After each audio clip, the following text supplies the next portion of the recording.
Carrión y les vengo a presentar un nuevo tema sobre la materia de electrónica en la que se refieren a las curvas características del transistor y cuál es el análisis del transistorizado con corriente directa. Les voy a dar una pequeña introducción que es útil para poder entender estos temas que se van a especificar. Es útil describir gráficamente las curvas características del transistor, ya que para representar en un plano en un sistema de dos coordenadas es necesario mantener una de ellas constantes, pues únicamente podrían representarse en el espacio con un sistema de tres coordenadas. Bueno, empecemos. La representación gráfica de curvas características de transistores se refiere a las curvas I de intensidad menos del voltaje e intensidad menos voltaje. También son exponenciales, pero con diferentes corrientes de escala de intensidad sobre alfa, para la intensidad y la intensidad sobre beta. Como la constante de la curva exponencial 1 sobre voltaje térmico es bastante alta, la curva se eleva en una forma muy pronunciada. Al igual que en diodos de silicio, el voltaje en los terminales de la unión entre emisor y base decrece en unos 2 milivoltios para cada grado centígrado de calentamiento. Siempre que la unión opere a corriente constante, esta dependencia de temperatura al escribir curvas van a ser de 3 temperaturas diferentes para un transistor NPN. Solo se muestra la operación en modo activo, ya que únicamente se muestra la porción de las curvas para el voltaje mayor a 0.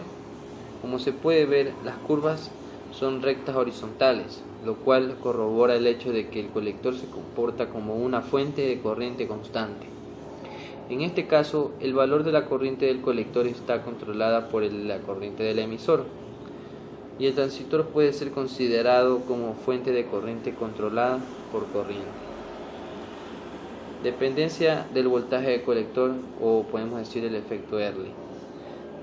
Cuando operan en la región activa, los transistores de unión bipolar BJT muestran alguna dependencia de la corriente del colector sobre el voltaje del colector. Con el resultado, sus curvas características de intensidad menos el voltaje no son rectas perfectamente horizontales.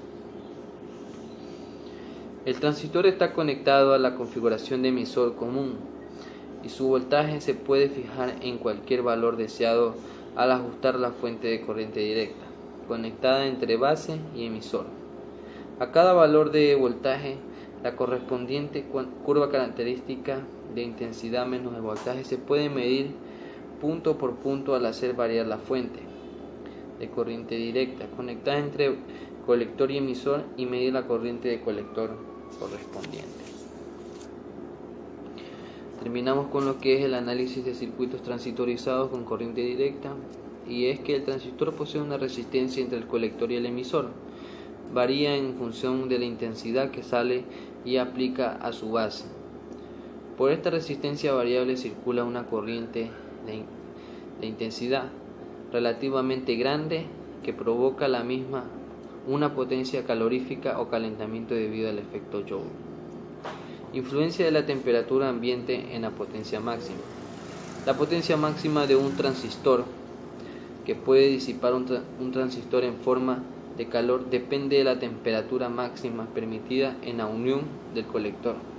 La potencia máxima a que se puede trabajar un transistor también que el calor producido en la temperatura ambiente. Eso hay que tener mucho en cuenta para que el calor producido en las uniones conduzca a través del encapsulado del transistor y que se disipe al aire que lo rodea. Bueno, eso es todo lo que es temas de análisis de circuitos transitorizados y curvas características.